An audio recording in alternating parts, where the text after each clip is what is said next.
तो आज हमारे मोशन इन वन डायमेंशन का चौथा लेक्चर है और उसके अंदर हम लोग आज नॉन यूनिफॉर्म मोशन ऐसा कुछ पढ़ने वाले हैं। और जैसा मुझे ध्यान आ रहा है कि नॉन यूनिफॉर्म मोशन से पहले आप लोगों को यूनिफॉर्म मोशन क्या होता है और उसके बाद distance time graph for various cases बनवाए होंगे कि डिस्टेंस टाइम ग्राफ कैसा बनेगा, उसके बाद वेलोसिटी टाइम ग्राफ कैसा बनेगा और एक्सीलरेशन टाइम ग्राफ कैसा बनेगा। ये सारा का सारा डिस्टेंस टाइम ग्राफ ही था, बस सिर्फ केसेस बदल रहे थे कि distance time graph for a static motion, distance time graph for a uniform motion and distance time graph for a non uniform motion. इस प्रकार से मैंने आपको 3-4 ग्राफ ऐसे कुछ बताए हैं। अगला आप जो डेफिनेशन लिखना है, right, non uniform motion, right, a body is said to be in non-uniform motion.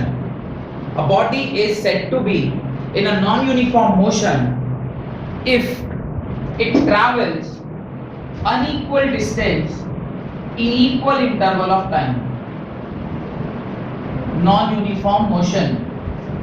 A body is said to be in a non-uniform motion if it travels unequal distance in equal interval of time. Unequal distance in equal interval of time. अच्छा, क्या इसका उल्टा भी हो सकता है? Equal distance in unequal interval of time.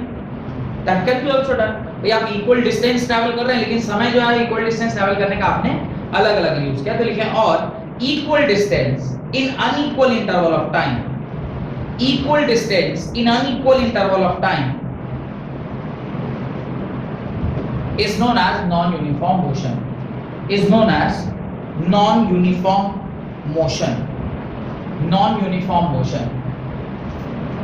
एक छोटा सा एग्जांपल मैं दे रहा हूं आपको। ये एक बॉल है जिसको आपने वर्टिकली अपवर्ड थ्रो किया। एक बॉल है जिसको आपने वर्टिकली अपवर्ड थ्रो किया है। ऐसा वैसे तो इसे प्रूफ करेंगे हम लोग, पर अभी फिलहाल आप बस ये देखो इस प्रकार से कि ऐसा होता है। मैं बोल रहा हूं ऐसा होता है, आगे चल के इसे मैं प्रूफ कर दूंगा कि ऐसा होता है। पहले सेकंड में बॉडी जो है वो 3x डिस्टेंस ट्रैवल करती है, फिर अगले सेकंड में बॉडी 2x डिस्टेंस ट्रैवल करती है, फिर उसके अगले सेकंड में बॉडी x डिस्टेंस ट्रैवल करती है। तो आप देख रहे होंगे कि unequal distance is being travelled in equal interval of time. Such type of motion is known as non uniform motion. अब मुझे ये समझ में आना चाहिए, खास करके जब मैं इस बॉल के बारे में बात कर रहा हूं जो कि वर्टिकली अपवर्ड फेंका गया है, क्या ऐसा कंडीशन रहा होगा जिसकी वजह से ये 3x 2x और x हो गया? आप बताइए क्या ऐसा कंडीशन रहा होगा? एग्जैक्टली, हमने इनिशियली इसको क्या दिया होगा? वेलोसिटी v दिया होगा। तो इनिशियली जब वेलोसिटी दिया होगा तब ग्रेविटी इसके ऊपर तो कांस्टेंटली एक्ट कर रही है, पर आपका जो वेलोसिटी का कंपोनेंट था वो ज्यादा था, जिसकी वजह से आपने पहले सेकंड में क्या किया? ज्यादा डिस्टेंस ट्रैवल किया। पर जैसे जैसे आप ऊपर की ओर बढ़ रहे हैं, ग्रेविटी आपके स्पीड को क्या करता जा रहा है? स्लो करता जा रहा है, और आपका जो डिस्टेंस ट्रैवल्ड है वो क्या होता जा रहा है? कम होता जा रहा है, जिसकी वजह से जैसे जैसे आपका ऊपर जाने का डिस्टेंस बढ़ रहा है वैसे वैसे आपकी स्पीड घटती जा रही है, और स्पीड घटेगा तो पर सेकंड जो आप डिस्टेंस ट्रैवल करोगे ऑब्वियसली क्या हो जाएगा? कम हो जाएगा। तो इस प्रकार से पहले सेकंड में आपने जो डिस्टेंस ट्रैवल किया दैट इज 3x, सेकंड में जो आपने डिस्टेंस ट्रैवल किया that is 2x, and last में जो आपने डिस्टेंस ट्रैवल किया दैट इज x। इस प्रकार से जब आप बॉल को ऊपर फेंकते हैं तो पर सेकंड जो डिस्टेंस ट्रैवल किया जाता है वो धीरे-धीरे ग्रेजुअली डिक्रीज कर जाता है। तो ये एक तरह का एग्जांपल है जहां पे आप नॉन यूनिफॉर्म मोशन को देख रहे हैं। ये तो वर्टिकल हो गया। आप अगर हॉरिजॉन्टल भी चेक करना चाहें तो हॉरिजॉन्टल भी चेक कर सकते हैं। एक बॉडी A से B ट्रैवल की है, पहले सेकंड में उसने सपोज करिए 100 किलोमीटर ट्रैवल किया। मैं कह रहा पहले आवर में उसने 100 किलोमीटर किया, उसके बाद वाले में इसने मात्र 50 किलोमीटर किया है, अगले घंटे में उसके बाद वाले में सपोज करिए इसने 200 किलोमीटर ट्रैवल कर लिया। अगले unequal distance travelled in equal interval of time, such type of motion is known as non uniform motion. अगर मैं वेलोसिटी v1 निकालूं, वेलोसिटी होता है distance by time that is 100 kilometre per hour. फिर मैं जब v2 निकाल रहा हूं तो क्या निकलेगा? 50/1 that is 50 kilometre per our, and जब मैं v3 निकालूंगा तो क्या निकलेगा? 200/1 that is 200 kilometre per our. इस प्रकार से जब आप देखेंगे तो अलग-अलग वेलोसिटी क्या आ रही है? अलग-अलग आ रही है। और जब वेरिएबल वेलोसिटी आती है इसका मतलब बॉडी या तो एक्सीलरेटेड था या फिर नॉन एक्सीलरेटेड था। नॉन एक्सीलरेटेड मतलब कांस्टेंट वेलोसिटी, लेकिन यहाँ पर तो कंटीन्यूअसली वेलोसिटी वैरी कर रही है। अगर वेलोसिटी कंटीन्यूअसली वैरी कर रही है तो ये कैसा है? Either accelerated. अब एक्सीलरेशन दो तरह का हो सकता है, या तो पॉजिटिव एक्सीलरेशन होगा नहीं तो नेगेटिव एक्सीलरेशन होगा, तो दोनों में से कोई भी केस यहाँ पे वैलिड हो सकता है। तो ये पर्टिकुलर एग्जांपल उसके नीचे आप अपनी कॉपी में डाल लें कि इस प्रकार से आपका, तो ये नॉन यूनिफॉर्म मोशन का कॉन्सेप्ट अगर आपको समझ में आ गया तो इसके नीचे हेडिंग डालें स्पीड एंड वेलोसिटी, हेडिंग डालिए स्पीड एंड वेलोसिटी, और कोशिश करते हैं स्पीड और वेलोसिटी के कॉन्सेप्ट को समझने का। अब मेरे ख्याल से वेलोसिटी निकालना या स्पीड निकालना ये तो आप समझ ही रहे हैं कि कैसे निकालते हैं। Distance by time is what, speed.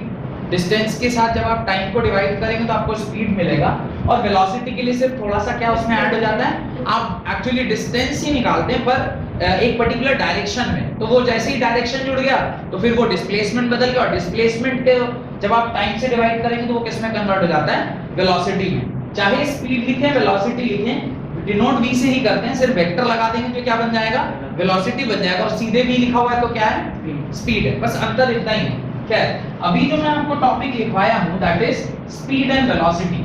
बहुत अच्छे से समझिएगा स्पीड एंड वेलोसिटी, क्योंकि धीरे धीरे अब हम लोग थोड़ा अच्छा मतलब स्टैंडर्ड क्वेश्चंस भी बनाएंगे और अच्छे अच्छे सवाल की ओर बढ़ रहे हैं। तो अब धीरे धीरे कॉन्सेप्ट जो है ना, वो जो आप पढ़ के आए हैं क्लास 9th में, वहां से हम लोग थोड़ा ऊपर उठ रहे हैं, क्योंकि जब आप स्पीड और वेरिएबल स्पीड और फिर इंटीग्रेशन डिफरेंशिएशन ये सब जब थोड़ा थोड़ा आप करने लग जाएंगे तो थोड़ा आपको ऐसा लगेगा कि यार ये ठीक ठाक चल रहा था, अचानक से या तो सर बौर आ गए, वो जज्बात बदल गए, क्या बदल गए, समय बदल गया, वक्त बदल गया, वैसे टाइप का आपका फीलिंग आने लग जाएगा आपको। तो ऐसा फीलिंग ना आए इसलिए मैं कोशिश कर रहा हूँ कि आप पहले धीरे धीरे मैं आपको स्पीड का डेफिनेशन क्या होता है, टाइप्स ऑफ स्पीड, तब तक आपको ऐसा लगता रहेगा कि सब कुछ हमको आता है। उसके बाद जैसे ही उसके न्यूमेरिकल आप देखेंगे तो आपको लगेगा कि सर पढ़ा कुछ रहे हैं और सवाल कुछ और दे दिया, ऐसा दे दिया तो कुछ समझ में नहीं आ रहा क्या दिया हुआ है। तो वैसा ना हो इसलिए हम बिल्कुल ग्रेजुअली आगे बढ़ रहे हैं, मतलब हल्के हल्के स्टेप में, ताकि जो कमजोर भी है वो भी उठ के ऊपर आ जाए, और जो ऊपर उठा हुआ है तो फिर वो मोक्ष प्राप्ति निर्वाणा की तरफ बढ़े। Right, speed, the path length और distance covered by an object, the path length or distance covered by an object, the path length or distance covered by an object divided by the time taken by the object, divided by the time taken by the object to cover that distance, to cover that distance is known as speed, is known as speed। उसको ही हम क्या कहते हैं, speed कहते हैं। मैं वापस से एक बार और डिफाइन कर रहा हूं, द पाथ लेंथ और the distance covered by an object divided by the time period by the object, time taken by the object to cover that distance. उसी पर्टिकुलर डिस्टेंस को कवर करने के लिए जो समय लगा है, जब उन दोनों को आप आपस में डिवाइड करते हैं तो आपको क्या मिलता है, स्पीड मिलता है, and it is known as speed. और स्पीड का फॉर्मूला लिख लीजिएगा, speed is equal to distance travelled by time taken, distance traveled by time taken, by time taken। ध्यान रखिएगा, जिस डिस्टेंस को आपने ट्रैवल किया है और उसको ट्रैवल करने में जितना समय लगा, उसी को जब हम लोग डिवाइड देते हैं तो हमें क्या मिलता है, स्पीड मिलता है। बार बार रिपीट कर रहा हूं, फिर से एक बार सुनिएगा, डिस्टेंस जो आपने ट्रैवल किया है उसी डिस्टेंस को ट्रैवल करने में जितना समय लगा है, इन्हीं दोनों को आपस में डिवाइड करते हैं तो स्पीड मिलता है। डिस्टेंस जो आपने ट्रैवल किया है, distance can be travelled in many parts. आप यहां से अगर आपको सपोज दिल्ली जाना है, you will travel this distance in many parts. और अगर आप कलकत्ता से दिल्ली जा रहे हैं, सपोज करिए मेरा भाई कलकत्ता में रहता है, वो अगर दिल्ली जाना चाहता है, see how many modes of transportation he will use. वो अपने घर से निकलेगा कार से, या फिर ओला ले ले या उबर ले ले, वो घर से लेकर वो पहुंचा फेरी वाले के पास, फेरी वाले से फिर वो वाटरवेज में आया, वाटरवेज से उसने रिवर क्रॉस किया, रिवर क्रॉस करने से पहले एक और मोड ऑफ ट्रांसपोर्टेशन छूट गया, वो अपने ओला लेके नियरेस्ट मेट्रो स्टेशन को गया, मेट्रो स्टेशन में मेट्रो उसने पकड़ा, मेट्रो से वो पहुंचा स्प्लेंडे करके एक जगह है, स्प्लेंडे से फिर वो फेरी वाले से इस तरफ आया हावड़ा, और फिर हावड़ा में उसने गाड़ी पकड़ी, कौन सी, रेल, रेल से फिर वो गया दिल्ली, फिर दिल्ली में उसने बोर्ड किया, फिर वहां से वो अगर सपोज करिए उसको ग्रेटर नोएडा या कहीं जाना है, तो ग्रेटर नोएडा तक तो वो ओला से चला गया, उसके बाद उसको लेना होगा वो रिक्शा। अब वो रिक्शा से फिर अपने फाइनल डेस्टिनेशन को पहुंचेगा। अब आप सोचिए कि अगर इसका स्पीड निकालना है, क्या नहीं से कि इसका एक यूनिफॉर्म स्पीड होगा इधर से उधर जाने का? नहीं, क्योंकि जो पहला मोड ऑफ ट्रांसपोर्टेशन था वो कार था, कार का स्पीड अलग, फिर उसने second mode of transportation use किया, दैट वाज मेट्रो, उसका स्पीड अलग और उससे कुछ अलग डिस्टेंस उसने ट्रैवल किया होगा। फिर उसने फेरी वाले के साथ, फेरी वाला मींस बोट, जो हावड़ा हुगली नदी जो है वो उसको क्रॉस कराती है, फिर वहां से वो पैदल कुछ दूर चला होगा, क्योंकि जब आप फेरी वाले से हावड़ा स्टेशन थोड़ा पैदल चलना पड़ता है, फिर पैदल चलने के बाद आप बोर्ड किए होंगे ट्रेन, फिर ट्रेन अलग स्पीड पे गई होगी, फिर वहां से आप उतरे होंगे। तो आप जिस भी पर्टिकुलर मोड ऑफ ट्रांसपोर्टेशन से जितना डिस्टेंस ट्रैवल किया उसको ही जब टाइम से डिवाइड देते हैं तो वो पर्टिकुलर स्पीड आता है। उसमें भी स्पीड दो प्रकार का होता है, एक होता है इंस्टेंटेनियस स्पीड और एक होता है एवरेज स्पीड। जैसे मैं ये बोलूं, ट्रेन का एग्जांपल है, वो हावड़ा स्टेशन से अगर राजधानी, नई दिल्ली राजधानी जा रहा है, तो रास्ते में गाड़ी कभी धीरे चली होगी, कभी तेज चली होगी, स्टेशन आया होगा तो रुकी होगी, 5-10 मिनट हर स्टेशन पे रुकती है गाड़ी। अब मुझे बताइए कि अगर वो यहां से वहां जाने में 28 आवर्स उसको लग रहे हैं, तो क्या 28 आवर्स और जो स्पीड गाड़ी की रहेगी क्या वो है कांस्टेंट स्पीड थी? नहीं, स्पीड वाज वेरिएबल। तो क्या मैं डिस्टेंस को अगर टाइम से डिवाइड दे दूं तो क्या एक स्पीड मिलेगा मुझे? भाई आपने हावड़ा से जो राजधानी दिल्ली जाने का जो डिस्टेंस है ये हमें पता है, बाई रोड आप कितना है आपके टिकट में लिखा रहता है कि how much kilometres you will travel, और जो समय आपको लगा है वो आप निकाल लोगे ना। आपने जब बोर्ड किया, सपोज 3 बजे दिन में आपने बोर्ड किया, अब कल कितने बजे पहुंचेंगे आप समय निकाल लिए। डिस्टेंस को जब टाइम से आप डिवाइड दोगे तो आपको स्पीड मिलेगा। वो कौन सा स्पीड होगा? एवरेज स्पीड होगा, इंस्टेंटेनियस स्पीड होगा? That will B average speed, क्योंकि आप कभी तेज भी चले थे, कभी रुक भी गए, रुके तो स्टेशन में कई बार आधा घंटा भी रुका गया आपको, खास करके जब आप यूपी पहुंचते हैं इलाहाबाद और वहां पर दीनदयाल उपाध्याय स्टेशन पे जब ड्राइवर चेंज होता है और इंजन अल्टी पल्टी की जाती है, तो वहां पर तो 1-1.5 घंटा गाड़ी रोक दिया जाता है। तो अब वहां पर जो 1-1.5 घंटा रुका, आप तो चले नहीं, but that has been counted in the time travel, the distance travelled, यानी टाइम टेकन में तो आपका वो भी समय लिया गया ना। तो जो आपको निकल के आया that is average speed, total distance by total time taken, या जितना भी समय लगा। तो ध्यान रखिएगा उसमें सारी चीजें इंक्लूडेड है। ए से बी पहुंचने के रास्ते में अगर आप 10 घंटा रुक गए हैं, वो 10 घंटा भी उसी में इंक्लूडेड है। ये चीज का ख्याल रखना है, ये एक इंपॉर्टेंट पॉइंट। ठीक है, आगे लिखिए स्पीड, ये फॉर्मूला लिख लिया होगा मेरे ख्याल से। तो ये जो इतना भाषण दिया उसका कारण है कि कुछ सवाल ऐसे आ जाते हैं जहां पे कुछ 5 मिनट का स्टॉपेज वगैरह रहता है। अब स्टॉपेज है तो यू कैन नॉट से जिस टाइम तो गाड़ी नहीं चली, गाड़ी वाज एट रेस्ट, तो फिर ये टाइम टेकन में कैसे लिया जाएगा? इसको तो हटाना पड़ेगा ना, you can not. Initial to final position पहुंचने में रास्ते में जो भी समय लगा हो, आप रुके हो, चल रहे हो, जो भी समय लगा हो, वो पूरा टाइम पीरियड के अंदर आता है, ए पॉइंट से बी पॉइंट पहुंचने में। ठीक है, इस चीज का ध्यान रखिएगा। Speed is a scalar quantity. Speed एक स्केलर क्वांटिटी है, और जो कोई भी एक स्केलर क्वांटिटी होती है वो आइदर जीरो होगी नहीं तो positive. Can speed be zero? Yes, speed can be zero if you have not traveled or even if you are traveling the time has not passed. ऐसे भी हो सकता है क्या? Question mark. मैं दो चीज बोल रहा हूं। एक कंडीशन तो ये है कि भाई तुमने ट्रैवल ही नहीं किया। ट्रैवल नहीं किया मतलब डिस्टेंस को कहीं एक जगह से दूसरी जगह तुम गए ही नहीं। अगर तुम डिस्टेंस नहीं गए तो फिर तो ये स्पीड जीरो होगा तुम्हारा, तो वेलोसिटी या स्पीड जीरो होगा। अब हम कह रहे हैं स्पीड, डिस्टेंस तो ट्रैवल किया लेकिन कुछ समय नहीं लगा उसको करने। टाइम ट्रैवल ऐसा संभव है? ऐसा एटलीस्ट हमारे लिए संभव नहीं है। हम लोग जो फिजिक्स पढ़ रहे हैं, क्लासिकल फिजिक्स, यहाँ पे संभव नहीं है। But when we go to modern physics, there is a possibility, वहां पे ऐसे हो सकता है। There is a case where this can happen, कि आप टाइम ट्रैवल भी कर सकते हैं, because time in the fourth dimension. खैर उसके बारे में हम लोग जब थोड़े और बड़े हो जाएंगे, क्लास 12 में जाएंगे, देन विल टॉक कि क्या होता है वहां पे।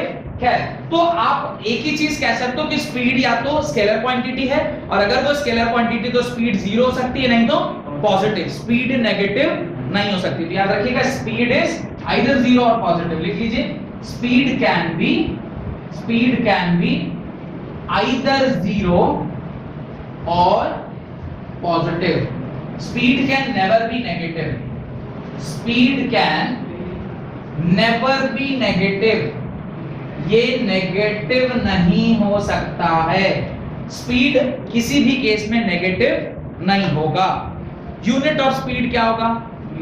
If you are travelling the distance in metre and time is in second, तो ये होगा metre per second. if this is kilometer and this is hour, then it is kilometer per hour.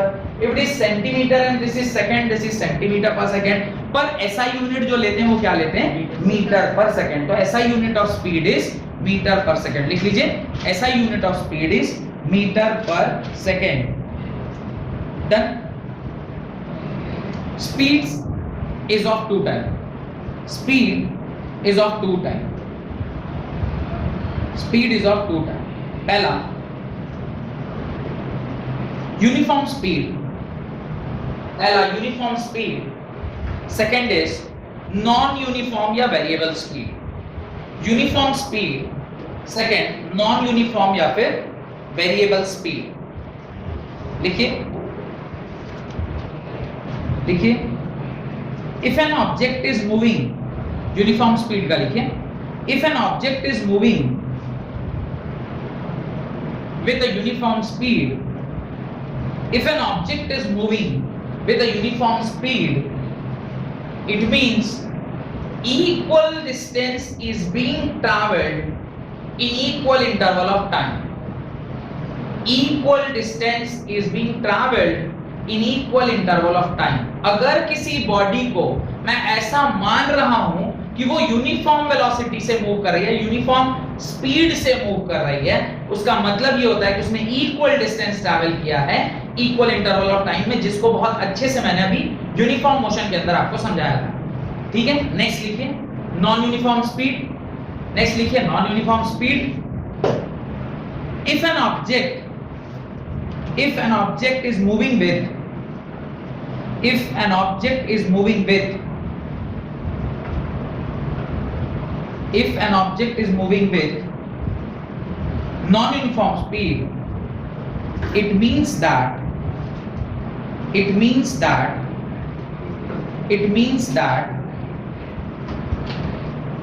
unequal distance is traveled in equal interval of time.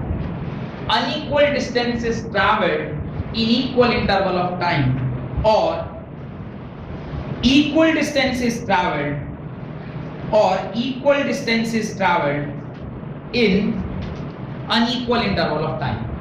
Equal distance is traveled in unequal interval of time, or unequal distance is traveled in equal interval of time. दोनों ही। Non uniform motion में भी थोड़ी देर पहले मैंने ये दोनों definition आपको लिखवा रखा है। क्वेश्चन लिखिए, a train 100 metre long is moving with the speed of 60 kilometre per hour. A train 100 metre long is moving with the speed of 60 kilometre per hour. What time shall it take to cross a bridge 1 kilometer long? What time shall it take to cross a bridge of 1 kilometer long? कितना समय उस गाड़ी को लगेगा, उस train को लगेगा उस पर्टिकुलर ब्रिज को क्रॉस करने में, जिसकी लंबाई 1 किलोमीटर। ध्यान से इस क्वेश्चन को देखिए, ये मैं बोल रहा हूं आपका क्या है? Bridge. This is the bridge, जिस ब्रिज के ऊपर ये ट्रेन इस प्रकार से चल रहा है। ये आपका ट्रेन जाने का रास्ता है, ये ब्रिज का सब वो पिलर सब है, ये इस प्रकार से ब्रिज बना हुआ है। और यहां से यहां की जो दूरी है वो कितनी है? यहां से यहां की जो दूरी है वो ऐसे करके तार से तार जुड़ा रहता है ना सब में, ऐसे करके, ताकि जिसके ऊपर ट्रेन ऐसे चल के जाता है सो ये इधर भी ऐसे है और ये इधर भी ऐसे है। ये जो ब्रिज है इसकी दूरी है 1000 मीटर और 1 किलोमीटर। यहाँ तक तो कोई डाउट नहीं है। और एक ट्रेन है जो इस प्रकार से इस ब्रिज के ऊपर अभी चढ़ने वाली है, जो ये इसका इंजन है, ये बोगी नंबर 1, ये बोगी नंबर 2, ये बोगी नंबर 3। यहाँ पे गार्ड साहब बैठे हुए हैं, और यहाँ ड्राइवर साहब गाड़ी चला रहे हैं और बीच में आप लोग बैठे हुए हैं और उसको देख रहे हैं, गाड़ी उधर जा रहा है, ऐसे सब अंदर खिड़की से देख रहे हैं, चक्का भी लगा हुआ है इसमें, ऐसे करके ये ऐसे करके जा रहा है। गार्ड साहब को आप बाय बाय कर दीजिए, बाय बाय गार्ड साहब। अब ये गाड़ी इधर से जा रही है, ये जो गाड़ी यहाँ से यहाँ गई है इसकी लंबाई 100 मीटर दी गई, आपसे पूछ रहा है, और इसका स्पीड भी शायद मेरे ख्याल से दिया हुआ। स्पीड कितना दिया है? Speed is 60 kilometre per our. आपसे करो बताओ टाइम कितना लगने वाला है इस पर्टिकुलर ब्रिज को, सॉरी इस पर्टिकुलर ट्रेन को इस ब्रिज को क्रॉस करने में। अब टोटल डिस्टेंस जो ट्रेन ट्रैवल करेगा वो कितना होगा, कोई बता सकता है? 1 किलोमीटर प्लस 100। टोटल होगा 1000 metre plus 100 metre, that is 1100 metre. क्यों ऐसा होगा? बिकॉज ये जो ट्रेन है इसको बोल रहा है क्रॉस करवाना है। क्रॉस कराना है मतलब ट्रेन कैसा दिखना चाहिए आफ्टर क्रॉसिंग। यहाँ पे गार्ड साहब आपस में मेरे को इस तरह दिखने चाहिए।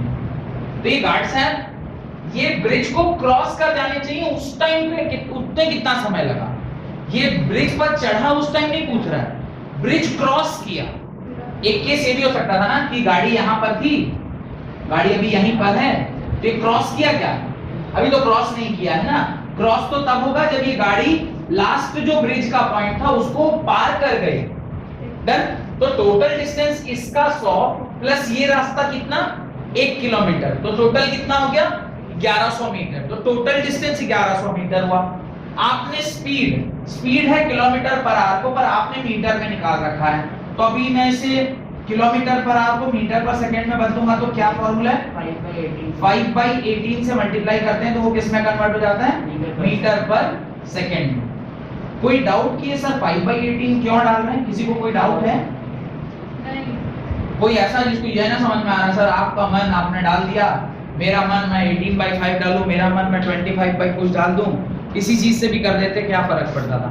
किलोमीटर पर आवर और मीटर पर सेकंड में करते हैं तो वो तो कन्वर्जन होता है। Very good. जब ये किलोमीटर को मीटर में बदलेंगे 1 kilometre is equal to 1000 metres, तो ऊपर 1000 आ गया और 1 hour is equal to 3600 second, यानी 1000 बाई 3600 का फैक्टर है।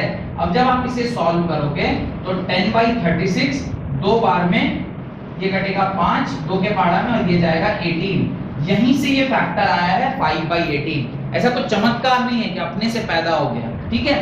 अब जब आपको टाइम मिल गया और टोटल डिस्टेंस मिल गया, सॉरी आपको स्पीड मिल गई और टोटल डिस्टेंस मिल गया, तो टाइम का फॉर्मूला क्या होता है?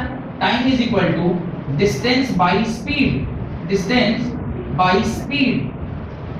और जब आप डिस्टेंस बाई स्पीड करोगे 1100 होल डिवाइडेड बाई 25, सॉल्व करके बताइए कितना आ रहा है? 44 सेकंड आपको लगेगा इस ब्रिज को इस पार से उस पार करने में। इस सवाल में अगर कोई डाउट है तो बताइए, कुछ गड़बड़ हो रहा है? 60 वहाँ 80 होता है ना, 18 into 5 80 होता है, ये 80 होता है, मतलब 60 जो काट दिया वो 60 कटेगा, नहीं कटेगा, ये वो 80 में 5 टाइम्स। अच्छा वही मैं बोल रहा हूँ, क्या गड़बड़ हो रहा है। तो ये फिर कुछ बच जाएगा, तो आप इसको 9 टाइम्स में काट दिया और इसको 30, इसे 3 बार में और इसे 6 बार में, ये आ जाएगा 50/3। और इसे जब आप सॉल्व करके डालोगे 10 बार में ये कितना आपको कटेगा? 10। 50/3, 50/3 तो मेरे को ध्यान ही था, तो बुक में लिखा हुआ है 50/3, और तब जब आप इसे सॉल्व करेंगे तो कितना आएगा? 66 सेकंड। तो इस प्रकार से यहाँ पे एक छोटी सी कैलकुलेशन मिस्टेक हो गई थी।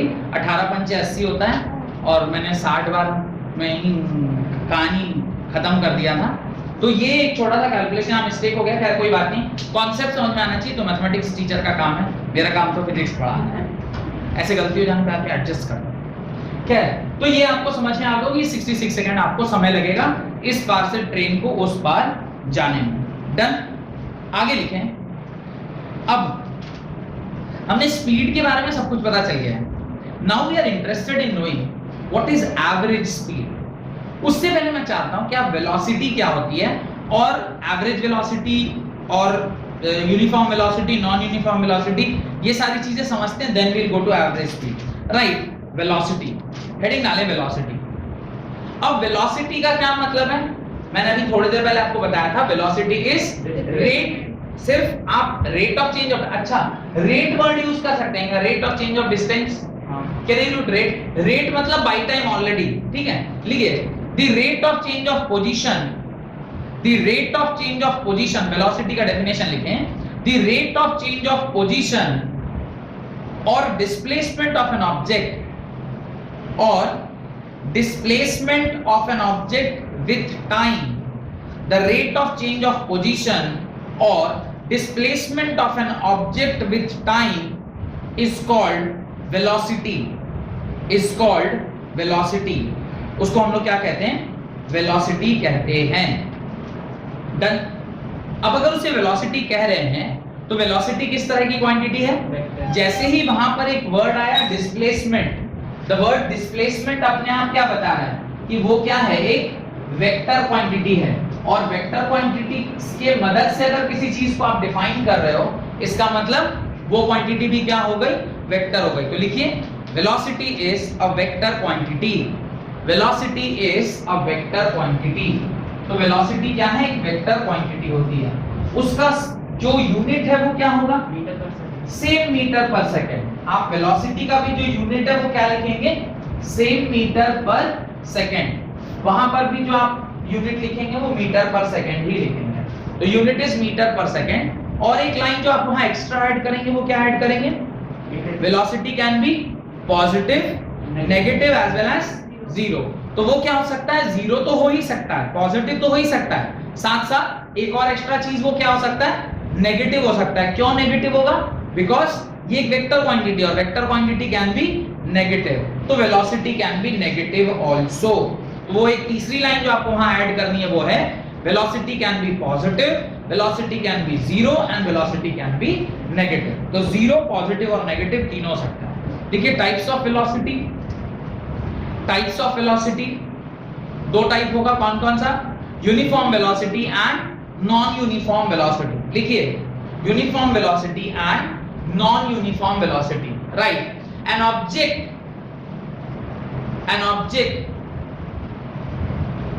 can be said to be, an object can said to be in uniform velocity if it has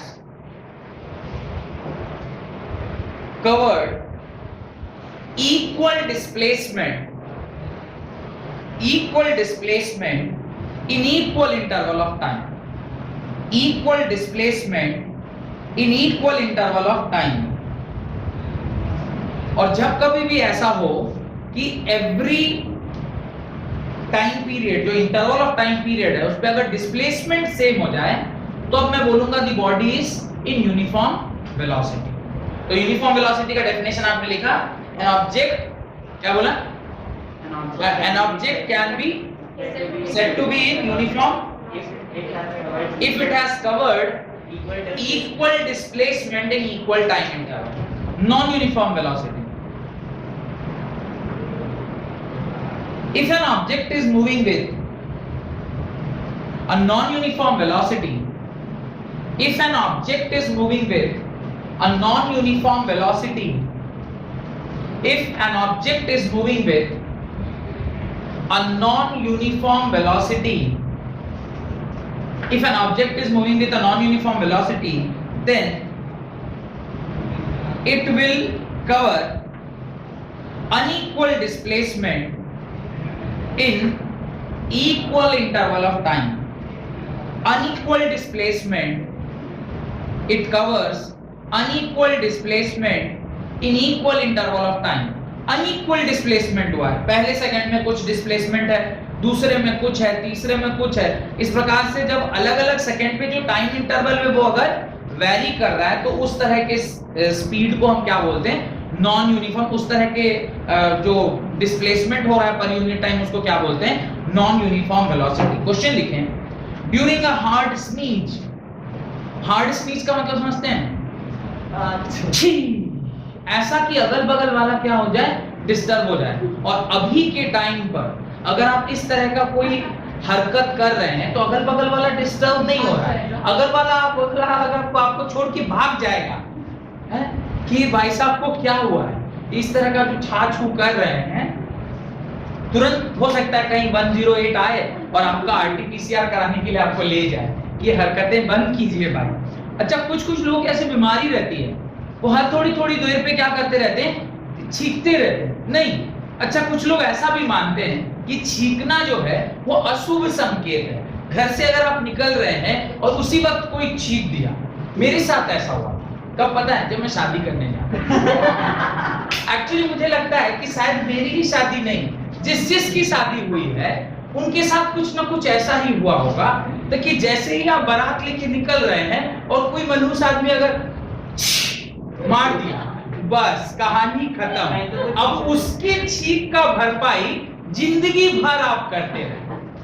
आपने अच्छा कभी आपने ये नहीं सोचा ना, कोई थोड़ा बहुत कॉमर्स, आप लोग को कॉमर्स कुछ भी किसी को पता है, आपने ये दो वर्ड सुने होंगे, डेबिट और क्रेडिट। ये सुने हैं, क्रेडिट और डेबिट ऐसे दो वर्ड होते हैं। क्रेडिट ठीक लिखा है, साला क्रेडिट तो ठीक से लिखने में भी डर लगता है क्योंकि ये आ नहीं रहा है ना, इसलिए इसकी स्पेलिंग गड़बड़ है। डेबिट तो ठीक है, बराबर जा रहा है, आने का उपाय नहीं लग रहा है, इसलिए स्पेलिंग की शायद गड़बड़ हो सकता है। अब देखिए डेबिट मतलब क्या होता है, समथिंग इज गेटिंग रिड्यूस्ड। आपके अकाउंट में से कुछ अगर रिड्यूस हो जाए, कुछ घट जाए, तो उसको क्या बोलते हैं, डेबिट बोलते हैं। आपके हिसाब से ये किस तरफ लिखा गया है, राइट साइड या left side, left side. Credit क्या है, positive, something is getting into your account, आपके अकाउंट में कुछ आ रहा है। No, something is getting into your account, getting into your account, इसलिए आप क्रेडिट लिख रहे हैं। कभी आपने ये सोचा कि शादी वगैरह जब आप करते हैं तो आपकी जो वाइफ होती है उसको लेफ्ट साइड में क्यों रखा गया, नहीं सोचे। उसका एकमात्र रीजन ये है कि जो बैलेंस शीट होती है उसमें देखिए डेबिट कहां है, लेफ्ट साइड में, और क्रेडिट किधर है, राइट साइड में। आप क्या है, जेंट्स है, जेंट्स मींस जो कमा कर ला, वो कहां रखा हुआ है, राइट साइड। शादी करते टाइम पंडित जी को भी एंटीना पूरा मैच किया हुआ है, वो क्या किया, जो आपकी वाइफ है उसको किधर खड़ा कर दिया, लेफ्ट साइड। खर्चा हमेशा लेफ्ट साइड, तो वाइफ भी किधर जा रही है, लेफ्ट साइड। समझ आती है, उस केस में लड़का लेफ्ट में खड़ा जाएगा, उसमें क्या है। तो खर्चा देखिए, अब ना ऐसा हुआ भाई ठीक है, वुमेन एम्पावरमेंट हो रहा है, लड़कियां भी कमा रही हैं, पर परसेंटेज कितना है। जब ऐसा उल्टा हो जाएगा तो फिर हो सकता है कि शायद ये पलट जाए, भाई इधर क्रेडिट हो जाए उधर डेबिट हो जाए। और अभी फिलहाल के लिए तो जो सिनेरियो यही है। तो वो मनहूस आदमी जो मेरी शादी में छीका, उसका भरपाई आज तक हम कर रहे हैं। समझ रहे हैं आप किस तरह का भरपाई मैं कर रहा हूं। खैर, तो ये जो हार्ड स्नीज है, इसके बारे में आप लिखें, क्वेश्चन लिखिए, right the question. During a hard sneeze your I might shut for 0.5 seconds. Your eyes might shut for 0.5 second. तो 0.5 सेकंड के लिए आपकी आंखें बंद होती है, ऑब्वियसली, क्योंकि स्पीड इतना ज्यादा होता है आपके छींकते समय का कि वो आंखें बंद होनी ही है, नहीं हो रही तो दिक्कत है। If you are driving a car at 90 kilometre per hour, आप गाड़ी चला रहे किस स्पीड से, 90 किलोमीटर पर आवर के स्पीड से।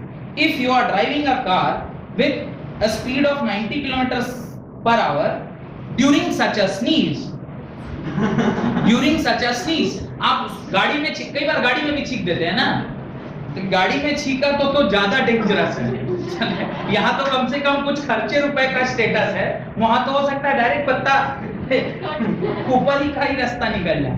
How far does the car move during that time, तो पहले कितनी दूर वो कार ट्रैवल कर गया होगा उस थोड़ी सी समय में। How far the car moves during that time, और अगर उसी दैट टाइम में कोई स्कूटी वाली लड़की अगर सामने आ गई, पापा की परी, तो फिर कहानी आपके डायरेक्ट टिकट कटा हुआ है ऊपर का। खैर चलिए, तो इस सवाल को सॉल्व करिए। जोक्स अपार्ट, मैं सेकुलर इंस्टीट्यूशन और लड़के लड़कियों में कोई खास अंतर नहीं करता मैं, तो वुमेन एम्पावरमेंट को मैं भी सपोर्ट करता हूँ, इसलिए सिर्फ जोक्स के लिए, ऐसा कुछ खास मेरा पर्सनल इंटेंशन नहीं है आपको हर्ट करने का, राइट। तो इस क्वेश्चन को सॉल्व करने के लिए आपको देखिए टाइम एज अ फैक्टर दिया हुआ, टाइम कितना दिया है 0.05 है सारी 0.05 सेकंड। तो आपने 0.05 सेकंड्स के लिए आपने क्या किया, आंखें बंद की है। इज इट 0, अच्छा इट इज 0.5 ओनली, वही मैं सोच रहा था 0.05 तो कुछ ज्यादा कम हो गया, पता भी नहीं चलेगा। 0.5 सेकंड के लिए आपने आंखें बंद की और जिस गाड़ी में आप बैठे थे उसका जो स्पीड था that was 90 kilometre per our. आपसे पूछ रहा बताओ डिस्टेंस क्या होगा। डिस्टेंस होता है वेलोसिटी इनटू टाइम या स्पीड इनटू टाइम, पर मैं उससे पहले इसको किस में कन्वर्ट कर लूं, सेकंड में। 90 into 5 by 18। अब मेरे ख्याल से पक्के पक्की 5 बार में कटेगा, देखिए तो ये एक बार में और ये 5 बार में, क्योंकि 19 ये सॉल्व करने से आ रहा है 25 मीटर्स पर सेकेंड। और जब आप डिस्टेंस निकालोगे तो 25 मीटर पर सेकेंड इनटू 0.5 सेकेंड, ये आप सॉल्व कीजिए 1/2, आपका आंसर आएगा 12.5 मीटर। तो आपने उस दरमियान 12.5 मीटर, आपको मतलब समझ में आता है 12.5 मीटर का? 12.5 मीटर मतलब क्लास के इस एंड से क्लास के उस वाले एंड का उतना होगा 12.5 मीटर। यानी जितने देर में आपने छीका और जो आंखें बंद हुई और जो आप दोबारा खोले तो आप इतना डिस्टेंस ट्रैवल कर चुके थे यहाँ से लेके क्लास के उस वाले एंड का। इसमें वेक्टर भी लग सकता है ना, आप जा ऐसे रहते लेकिन आप अच्छा वो ऐसे ऊपर की ओर वेक्टर लग गया। हाँ नहीं वैसा तब होगा ना जब सामने उसी टाइम पे कोई दूसरा गाड़ी आपके सामने आ गया और आप जाना था जापान पहुंच गए चीन, कहानी सारी गड़बड़ हो गई। तो अप्रोक्सीमेटली आप कितना डिस्टेंस ट्रैवल करेंगे, 12.5 या फिर 13 मीटर, इतना डिस्टेंस आप उस करने के दरमियान आप क्या कर लेंगे, ट्रैवल कर। चलिए उसके बाद दो वेलोसिटीज के बारे में लिखिए। One is positive velocity and negative velocity. तो right, positive velocity and negative velocity. What do mean by positive velocity and what do mean by negative velocity? पहले इसका मतलब समझना हमारे लिए जरूरी है। When the final velocity is greater than the initial velocity, then it is a positive velocity. And when the initial velocity is greater than the final velocity, then it's a negative velocity. Negative velocity. And zero velocity is when the final and the initial velocity same. Very good. तो इस प्रकार से ये bookish वाला पूरा definition madam को याद था कि फाइनल वेलोसिटी और इनिशियल वेलोसिटी नहीं वो लॉजिकली भी सही है। मैं ऐसे मजाक करता हूँ, आप लोग इतने दिल पे ले लेते मेरी बातों को। अरे मैं जब ये बोलता हूँ कि आप लोग पढ़ के 95% आएंगे, वो वाला बात आप लोग दिल पे नहीं लेते। और जब ये छोटा छोटा कुछ बात बोलता हूँ उसको पूरा दिल, अरे दिल क्या, दिल के अंदर एरोटा, एरोटा के अंदर किसका सबसे वो सेल का फिर कुछ माइटोकॉन्ड्रिया में घुसा लेते हैं इसको। Don't do that. If you are taking this as दिल के अंदर, तो 95% वाला बात को क्यों नहीं ले रहे? चलो उसको तो ऊपर भी नहीं उड़ने देते इधर उधर से। हट बेहुदा, तुम कहाँ यहाँ घूमने आया? चलो 95% वाला बात को आप लोग नहीं लेते। और जो 90 को जो दिल में ये बोल दिया कि नहीं बुक किस और पूरा माइटोकॉन्ड्रिया तक पहुंचा दिए और उसके बाद खुल के दिख रहा है, दिख सर कैसे बोल रहे हो? तो दिल पे मत लीजिए मेरी बातों को। देखिए, if the displacement is positive, then the velocity is positive. अगर डिस्प्लेसमेंट पॉजिटिव है तो वेलोसिटी भी क्या होगी, पॉजिटिव होगी। आर्गुमेंट जो आपने दिया वेलोसिटी का और जो भी इनिशियल फाइनल का, उसको जरा चेक कर। आपने लिखा वेलोसिटी होता है displacement by time. This is displacement by time. अब ये चूंकि एक वेक्टर क्वांटिटी है, time positive negative zero, negative time as such कुछ होता नहीं है, इसके बारे में मैंने लास्ट क्लास में डिस्कस किया था। It is just a frame of reference, इससे पहले का समय। पर अगर कोई इवेंट हो रही है तो वो ऑलवेज पॉजिटिव टाइम में होगी, वो नेगेटिव में नहीं होगी। तो टाइम पॉजिटिव हो सकता है, जीरो हो सकता है, और अगर कोई इवेंट हुआ है तो टाइम पॉजिटिव होगा। यानी इस पर्टिकुलर टर्म का डिनोमिनेटर क्या है, पॉजिटिव है। अब अगर डिस्प्लेसमेंट पॉजिटिव हुआ तो वेलोसिटी पॉजिटिव, अगर डिस्प्लेसमेंट नेगेटिव हुआ तो वेलोसिटी नेगेटिव। यानी जो आपने जो आंसर बोला that is also correct answer, but not 100% correct in the terms of displacement जब आप बात करेंगे, क्योंकि लॉजिक तो डिस्प्लेसमेंट से डेवलप हुआ। डिस्प्लेसमेंट पर यूनिट टाइम में हमें क्या देता है? वेलोसिटी देता है। वेलोसिटी आएगी कैसे भाई? जब आप डिस्प्लेसमेंट से टाइम को डिवाइड देंगे तो वेलोसिटी से पहले क्या आया? डिस्प्लेसमेंट आया। तो डिस्प्लेसमेंट के टर्म में ध्यान रखना है कि अगर डिस्प्लेसमेंट आपका पॉजिटिव है, डिस्प्लेसमेंट कब पॉजिटिव होगा? जब आप एक ही डायरेक्शन। अब आप ये कह सकते हैं कि जब मेरा फाइनल पोजीशन और इनिशियल पोजीशन का बीच में जो डिफरेंस है वो पॉजिटिव होगा तो मेरा डिस्प्लेसमेंट पॉजिटिव होगा। या फिर जो मैग्नीट्यूड है सपोज करिए 5 metre, if you are travelling in east direction तो पॉजिटिव हुआ, if you are travelling in west direction तो नेगेटिव हुआ, क्योंकि डिस्टेंस से भी नेगेटिव होता है, पॉजिटिव होता है। जरूरी नहीं कि हर बार मैग्नीट्यूड से ही हो। -5 मीटर पर -5 मीटर का ये मतलब होता है कि 5 मीटर आपने ट्रैवल किया but you are travelled in opposite direction. ये अगर आपने 0 माना हुआ है, इस तरफ आप पॉजिटिव मानते हैं, इस तरफ आप क्या मानते हैं? नेगेटिव मानते हैं। तो अगर यहां कहीं पर आप प्रेजेंट हैं तो इसको मैं क्या बोलूंगा? -5 metre. Why it is -5 metre? इसको स्टेटमेंट में लिखेंगे तो क्या लिखेंगे? 5 मीटर्स इन वेस्ट डायरेक्शन। और जैसे ही आपने वेस्ट डायरेक्शन लिख दिया तो अब यहाँ पे -5 लिखने की जरूरत है क्या? क्योंकि माइनस साइन ही आपके वेस्ट डायरेक्शन को क्या कर रहा था? डिनोट कर रहा था। वेयरएज अगर आप यहाँ लिख रहे हैं 5 मीटर इन ईस्ट डायरेक्शन, 5 मीटर इन ईस्ट डायरेक्शन, इसका क्या मतलब है? आप कहां जा रहे हैं? +5 मीटर की बात कर रहे हैं, और इसका मतलब क्या है? You are talking about -5 metre. तो डिस्प्लेसमेंट का पॉजिटिव होना वेलोसिटी का पॉजिटिव होना है, और डिस्प्लेसमेंट का नेगेटिव होना वेलोसिटी का नेगेटिव होना। ये सेंटेंस में बन रहा है, लिखिए। If the displacement is positive then the velocity is positive, if the distance is positive then the velocity is positive, full stop. For a positive velocity the slope of xt graph, do you know what is xt? distance time या position time graph, या मैं थोड़ा और specify करूं तो displacement time graph. अगर आपका displacement time graph xt graph का स्लोप पॉजिटिव है तो भी आपका वेलोसिटी क्या होता है? पॉजिटिव होता है। स्लोप पॉजिटिव होने का क्या मतलब है? जरा ध्यान से देखिए। ये डिस्टेंस टाइम ग्राफ है, या मैं बोलूं पोजीशन टाइम ग्राफ। इसको अगर मैं x1 मान रहा हूं and this is x2 and you have travelled this in the time period t1 and t2, तो स्लोप इसका क्या होगा? Slope is tan theta. tan theta is equal to perpendicular by base. अगर मैं ये परपेंडिकुलर ले रहा हूं यहां से यहां, तो आप क्या लिखोगे?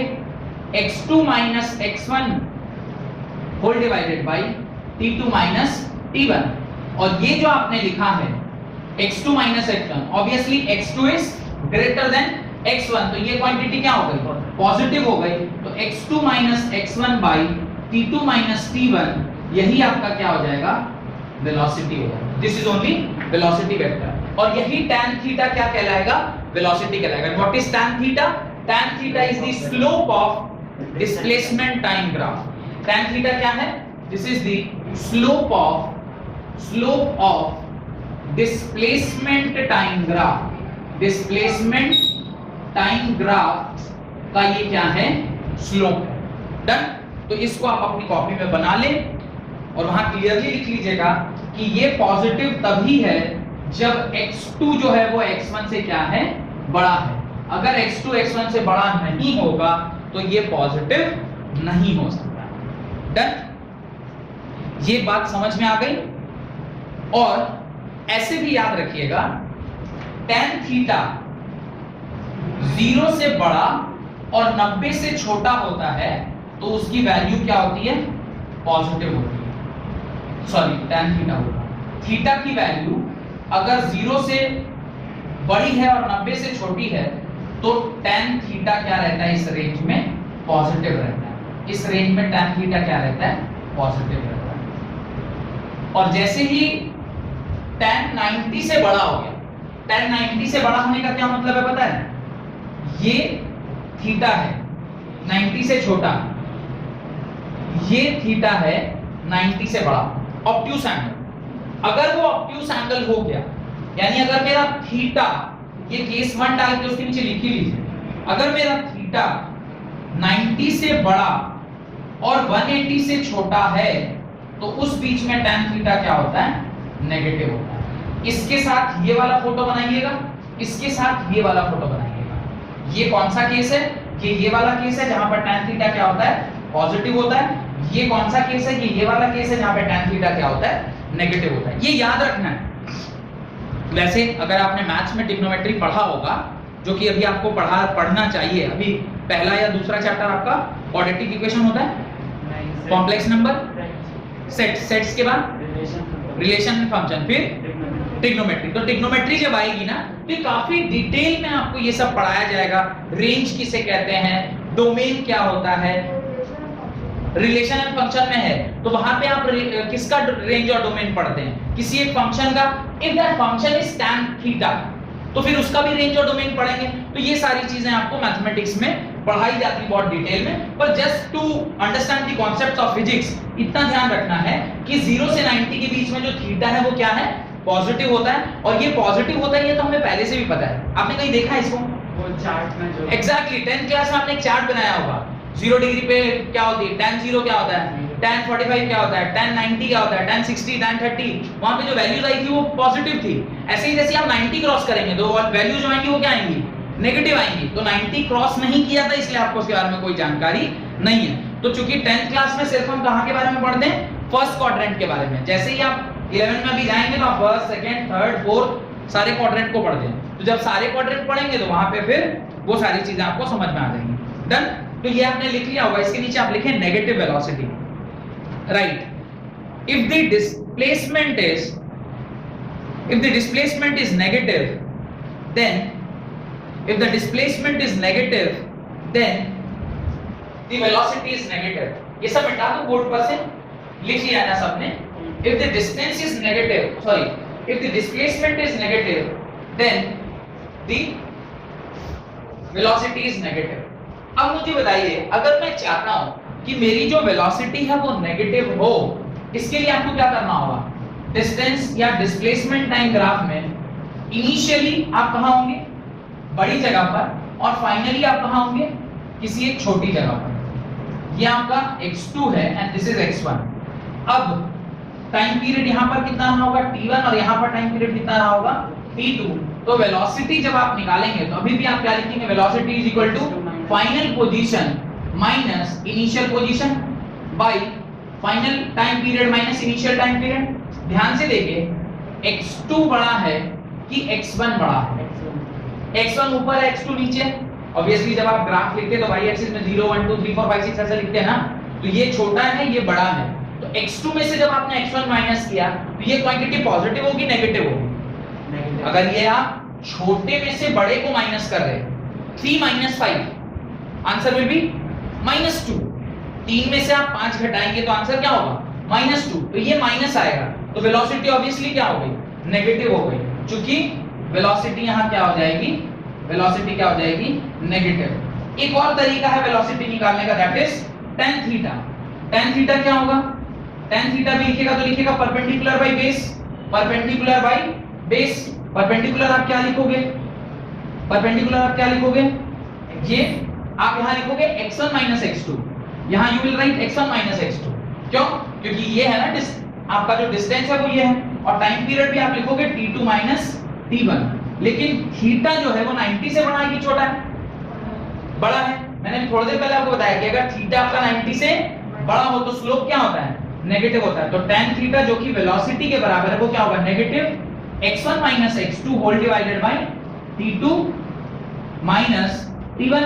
और जब आप इसको मल्टीप्लाई करेंगे तो क्या लिखेंगे? माइनस, और ये हो जाएगा plus x2 - x1 bye t2 - t1। और ये क्या हो जाएगा? नेगेटिव। तो वेलोसिटी क्या हो गई? नेगेटिव होना भी चाहिए था। वेलोसिटी को ऑलवेज नेगेटिव होना चाहिए था। तो ये तो आप लॉजिक से भी समझ रहे हो। ये क्या होगा?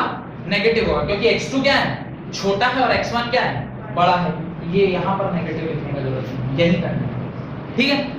ये पूरा आपने ग्राफिकली भी समझ लिया, फॉर्मूला भी समझ गया, और उसके कॉन्सेप्ट भी समझ गए। एक क्वेश्चन लिखिए, देन आपको शायद थोड़ा ज्यादा समझ में आएगा। फाइंड द वेलोसिटी, ये लिख लीजिएगा, उसके नीचे लिखा find the velocity from the given graph. Find the velocity from the given graph. Find the velocity from the given graph. ये आपको ग्राफ दिया गया है, उससे आपको क्या निकालना है, वेलोसिटी निकालना है। This is +70 and this is +10, this is +10 और ये 0 है और यहाँ का जो टाइम पीरियड है ये है 4 सेकेंड्स। आपसे कहा है फाइंड द वेलोसिटी, आपसे कह रहा फाइंड द वेलोसिटी। तो मैं ये जो इधर वाला कंटेंट है इसको छोड़ दे रहा हूँ, सिर्फ आप वेलोसिटी फाइंड करके बताइए क्या आ रहा है वेलोसिटी। तो वेलोसिटी जब आप फाइंड करेंगे तो वेलोसिटी इज इक्वल टू क्या फॉर्मूला लिखा है, velocity is x2, what is x2, 10 minus x1 70 by t2 4 minus 0, velocity is equal to minus 60 by 4, velocity is equal to minus 15 metre पर second. तो velocity आपकी automatically negative आ गई, आपको सोचना पड़ा कि नेगेटिव कैसे होगा, ऑटोमेटिकली नेगेटिव आ गया। आना भी चाहिए था क्योंकि ग्राफ कैसा है, डाउनवर्ड स्लोपिंग है ना, आपका जो स्लोप है वो नेगेटिव है, तो ऑब्वियसली आपका आंसर भी क्या आना चाहिए था, नेगेटिव आना चाहिए था। तो ये -15 पर सेकंड हो गया। और यही ग्राफ अगर ऐसा होता, जिससे पहले वाले केस में मैंने ऐसे ग्राफ बनाया था, वैसा अगर ग्राफ होता तो आपकी फाइनल डिस्टेंस जो होती वो बड़ी होती, यानी पोजीशन जो है वो बड़ी होती और इनिशियल पोजीशन छोटी होती।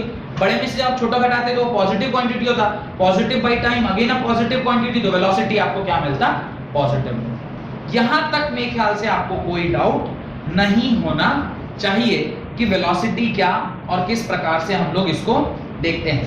अब आपको जो नेक्स्ट हेडिंग डालना चाहिए वो डालना चाहिए, आपको जो नेक्स्ट हेडिंग डालना चाहिए वो डालना चाहिए average velocity and average speed, average velocity and average speed. अगला जो हेडिंग आपको डालना चाहिए वो है average velocity and average speed.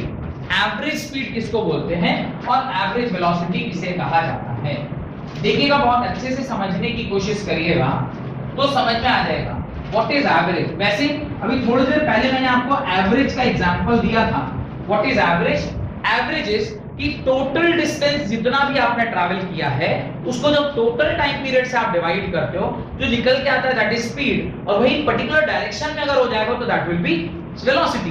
बस वेलोसिटी और स्पीड में क्या अंतर है, speed is only magnitude, we are talking about only magnitude, but velocity is we are not talking about magnitude, we are talking about magnitude as well as direction. तो आप particular direction की बात कर रहे हैं तो डायरेक्शन की बात कर रहे हैं, नहीं वेलोसिटी की बात कर रहे हैं, right. Average velocity, average velocity of a body is defined as, average velocity of a body is defined as change in position or displacement delta x, change in position or displacement delta x divided by the time interval change in position or displacement delta x divided by the time interval delta t in which that displacement has occurred. Average velocity of a body is defined as the change in position or displacement delta x divided by the time interval delta t in which that displacement has occurred is known as average velocity, is known as average velocity। तो अभी जो हम लोग calculate कर रहे थे graph की मदद से वो कुछ नहीं, वही क्या था, एवरेज वेलोसिटी था। कैसे समझते हैं, सपोज करिए मेरी बॉडी इनिशियली x1 पोजीशन पे थी और फाइनली मेरी बॉडी x2 पोजीशन पर चली गई।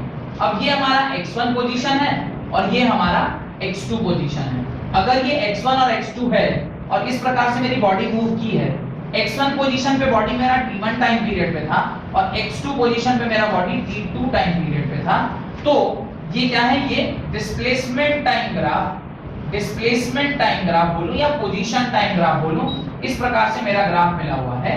ये सेकंड्स में है और ये मीटर में है।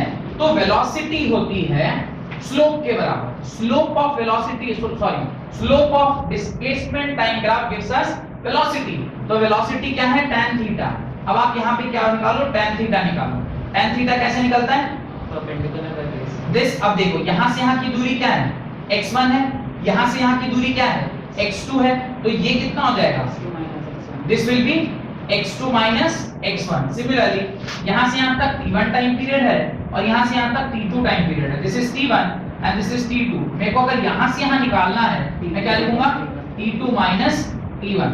इस प्रकार से जब आप ये लिखेंगे परपेंडिकुलर बाय बेस, परपेंडिकुलर क्या निकल के आ रहा है, this is only perpendicular, no, this is equal to x2 minus x1 whole divided by time period क्या निकल के आ रहा है, t2 minus t1। तो velocity is equal to x2 minus x1 by t2 minus t1। This is the velocity, और यही velocity को आप क्या बोलते हैं, एवरेज वेलोसिटी। इसी को आप क्या कहते हो, एवरेज। इसलिए इसको v एवरेज के नाम से भी जाना जाता है। v average is equal to x2 minus x1 by t2 minus t1। इसको आप डब्बे में बंद कर लीजिए। This is your average velocity, this is your average velocity.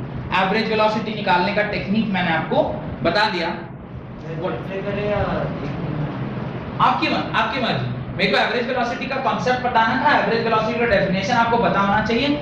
इसके नीचे बस एक बहुत इंपॉर्टेंट सा लाइन आपको ऐड करना चाहिए, the slope of displacement time graph gives, the slope of displacement time graph gives velocity, the slope of displacement time graph gives velocity.